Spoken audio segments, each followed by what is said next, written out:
welcome back to my channel, or welcome if it's your first time here. I'm Lindsay. You may be able to hear the wind at some point. There's nothing I can do about it. Quite frankly, I love the wind. Controversial. But today I'm doing a scripted video for the first time in a long time where I am talking about my top books of the year, because the end of the year is coming up and this is what we do. And I'm gonna be so real with y'all. When I was making my list for this video, I realized that I was a little too nice in some of my reviews for books that I read this year, and I feel bad, but I feel like as a reviewer it is my job to be 100% honest about how I'm feeling about books, so I'm going to do better in the future. Like, I said I liked Neil Gaiman way too much this year, and to be fair, I do like Stardust, and I think I will probably always like Stardust, and I liked Good Omens, but I'm not quite sure if that was because of Terry Pratchett, because I was not critical enough of American Gods. I did not like that book. Like, even if the male gaze was tongue-in-cheek or used to show how much gods suck, I just don't think it was like well done enough. It just still came off as creepy and yucky. Moreover, Smoke and Mirrors, his short stories book that I have read, I liked some of the short stories, but there were a few that made me feel like I was gonna vomit. But that was, where is my voice gone? Where has it gone? Hopefully it comes back, but that was just a sidebar to show y'all how much more honest I plan on being, because I would love to only talk about books I love, but I am going to read books that I don't like, and to only talk about the books that I love, like, I simply don't have time to do that. And also, just like I said, if I'm going to be a book reviewer, I should be honest and review books even if I didn't like them. However, I do plan to still be niceies as possible. I did just say that Smoke and Mirrors made me want to vomit, but shh. And my reviews are never meant to be an attack on the people who did enjoy the books that I don't enjoy, if that makes sense. But anyway, let's just get into the video. Y'all know I'm a rambler, so number one, the only, Prisoner's Throne. What did I just do? So this is the second book in the Folk of the Air spin-off duology, so I can't say a whole lot to avoid spoilers. I did make an entire video on it that is quite long, and it is not spoiler free because I simply just had too much to say. However, it continues the story of the stolen heir, but now it's Oak's point of view. We also get the return of Jordan. Everyone say yippee! There's birds chirping outside. They're really excited about Jordan. I am a bit of a Holly Black simp. To be fair, I have only read the Folk of the Air, but I've read all of it and I'm obsessed with it and I'm a simp for it and I will eat up anything from it, so could be a little bit biased here, but I do really like what she does with subtext and parallels and foreshadowing, and I think she does it really well. Even in this spin-off duology, she does a little bit of Easter eggs for the original trilogy. Like, there's one part where Oak says it looks like that Jude is wearing a shirt that's not hers, possibly a man's shirt, and in the original trilogy, I know there's at least once where she's wearing Cardin's shirt, so like, I love that. So the next books are The One Dark Window and Two Twisted Crowns. The Shepherd King duology, I believe, is what it is officially called. Since I already have a spoiler-free review of this duology up on my channel, I would just give a quicker synopsis. It starts off following Elspeth, who is this 20-year-old woman living in this kingdom locked off from other kingdoms by this dark magic-infused mist.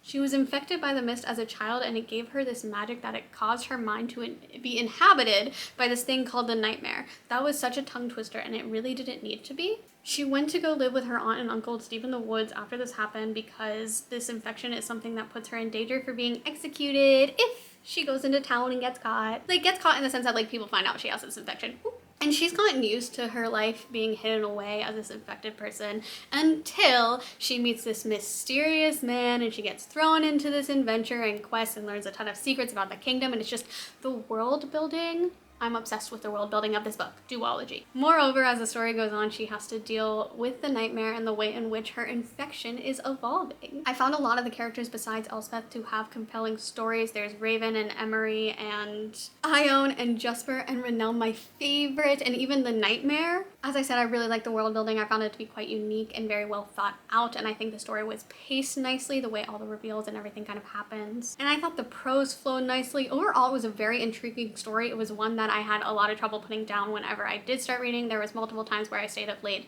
devouring them. And I will say this duology is probably what I've recommended to people most this year, and everyone who has listened to me and read them loved them, so you could be next. So next is the Once Upon a Broken Heart trilogy. I do also have a spoiler-free review of this on my channel, so check that out if you would like. But this trilogy is like a warm hug that rips your heart out temporarily, And then it puts it back. If you like mysterious curses, fairy tale-like worlds, and romance, this story is definitely for you. For starters, there's something called fates, which are introduced in Caraval, another book about this world. It kind of sets up this world more, and I did read that this year and like it. However, I like the Once Upon a Broken Heart trilogy better, and you don't have to read Caraval, you can, and I do recommend it still, but they do kind of give you a condensed version of the Fates backstory in Once Upon a Broken Heart, so you don't need to have read it. My lips are really dry, that's okay, we shall persist. It also continues some of the Fates story, but the story starts by following a pink-haired girl named Evangeline Fox, who ends up making a deal with this Prince of Hearts fate named Jax. She is trying to get her stepsister's wedding stopped because she is marrying the man that Evangeline loves. But of course you can't just make a simple deal. Those things never quite work out as planned, so twists happen, secrets are revealed, there's a lot of mystery in this book, as I already mentioned, and that's something I really enjoyed. I will say the first book is very cozy, the second book destroyed me. So for me, I know a book really has me if like I'm reading it in bed at night and I have to like fully sit up at one point, or like I'm gasping and crying, and I did all of those things while reading The Ballad of Never After.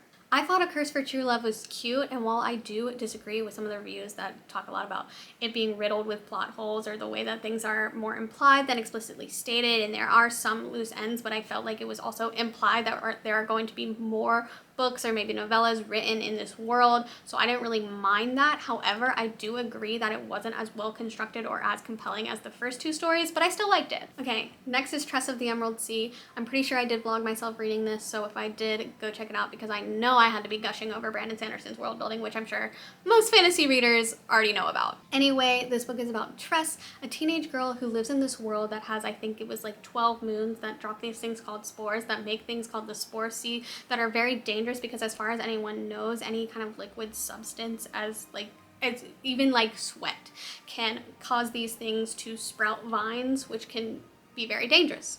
So save for like nobles and people coming to Tress's island for business like trade, people don't really leave or come to her island until her love interest, Charlie, and the Duke's son is sent away, and she decides that she is going to save him and starts her own piratey-like adventure. I really like the sense of humor, the cast of characters, the seafaring adventure. It really is one of those books that reminded me why I love fantasy. And it is the first and only Brandon Sanderson book that I've read, but hopefully the first of many, because I did really enjoy it and I want to learn more about his world and like Hoyd and that kind of stuff, so we'll see what I read next year. Okay, Howl's Moving Castle. I know I vlogged this one. But Hal is an icon, a legend, a star. He's iconic, he's pathetic, he's a powerful wizard. He throws a fit because his hair doesn't look good. He has secrets, he has a past, he's everything. Sophie is also an icon, a legend, a star. She's a bitch, she's a lover, she's a child, she's a mother. So this book follows Sophie, whose stepmother, after their father dies, sends her two sisters away to do different jobs. Sophie is still working at their hat shop, but like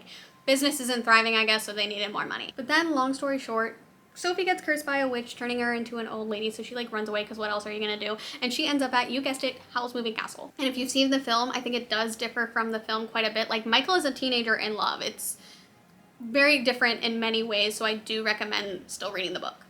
I kind of almost always recommend that, I think. It was another book that reminded me why I love fantasy. It was heartwarming and silly and unique from other fantasy stories, but it still had that classic fantasy charm. Low-key, I have convinced myself to reread it because it is like a middle grade, so you can read it in a day or two or three, depending on how busy you are, but it's just so good. I highly recommend it. It's one of those comfort reads, you know? Next is Emily Wilde's Encyclopedia of Fairies and Emily Wilde's Map of the Other Lands. I know I vlogged myself reading this one as well. I really enjoyed them. They're these cozy fantasy books that use academia in their world building, which I think is neat. What I mean by this is Emily is a professor of dryadology from the University of Cambridge, because in this world, fae creatures are real and they can be studied, and I am jealous. Anyway, Emily is writing the first encyclopedia of fairies, so she goes to this fictional Scandinavian country to study these fae called like the tall ones. I can't remember, like tall fae. I don't remember what they're called, but she goes to study them so she can complete this book. It has some really good character development, with Emily having two different arcs in both the books that kind of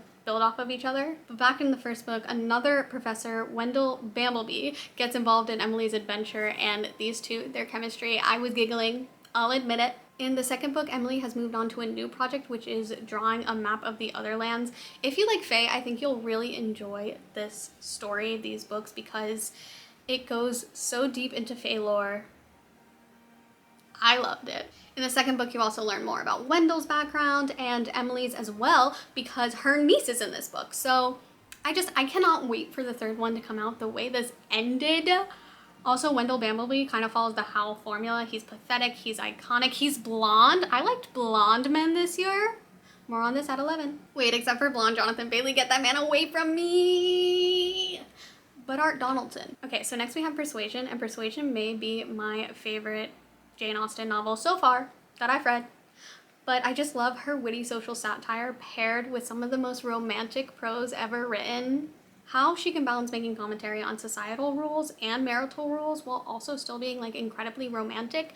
We love Jane Austen in this house. As for a synopsis, the story follows Anne, who is living with her arrogant father and her sister, who her father is like cartoonish in the way that he is conceited and a fool, and then her sister says stuff like, to save money we should like give less to charity and not buy a gift for Anne this year. You have to laugh. Then there's also her sister Mary, who has like this innate jealousy, and despite being in a decent marriage is like a hater at her core, especially with her in-laws, and it's like, it feels like further commentary on the marriage system at the time. As for the romance in this one, it's quite a bit different from the Jane Austen novels I have already read. We have a older heroine, she's 27. Imagine being 27 and unmarried. She also obviously doesn't have like the strong familial bonds that other Jane Austen heroines have. And as for the love story, it's a reconnection story. That's really all I'll say to avoid spoilers, but highly, highly recommend this book. And I'm always recommending Jane Austen, but this one is my favorite as of right now. Okay, finally, Dracula. So I read Dracula daily this year and I loved it. It starts off following Jonathan Harker, who goes to stay with the Count, and he starts to realize that things are kind of off. He learns more and more about the Count, mostly through observation, like when he sees him like crawling down the side of the house in a lizard-like fashion. He starts to go mad because he thinks that's abnormal. I don't know, I just feel like, who doesn't do that? We also have Mina, who is Jonathan's betrothed, and her friend Lucy, who's betrothed to this man named Arthur, but she turned down 2 other men earlier in the book. Good for her. So all the characters end up getting more and more involved as the story goes on, and we are introduced to more characters as well, and it is just like the classic vampire story. We know this, and I love vampires. Like something about how they're like suffering from eternity because they have to like live off of blood. So many different ways you could take a vampire story, and of course there are a lot of vampire stories that are derivative. However, I just feel like recently I've been seeing more and more that are a little bit different, and maybe that's because like I'm looking up specific vampire fan fiction. Castellan, for example, he's like different than other vampires, but also the same in very many ways. I've never played Baldur's Gate, but here I didn't give the best synopsis, but we can pretend that I did because like my camera's dying, so that's really all the time I have to tell you about the top books that I read this year. I hope you enjoyed this video. Please like and subscribe for more videos like this. I am posting, I think I have a few that I'm gonna post a few weeks in a row, if that makes sense. But for the most part, because I am in grad school right now, it is probably gonna be like 1 long video a month, and I'm gonna have a short here or there. And I also do some community posts, so like subscribe, and I will see you soon. Bye.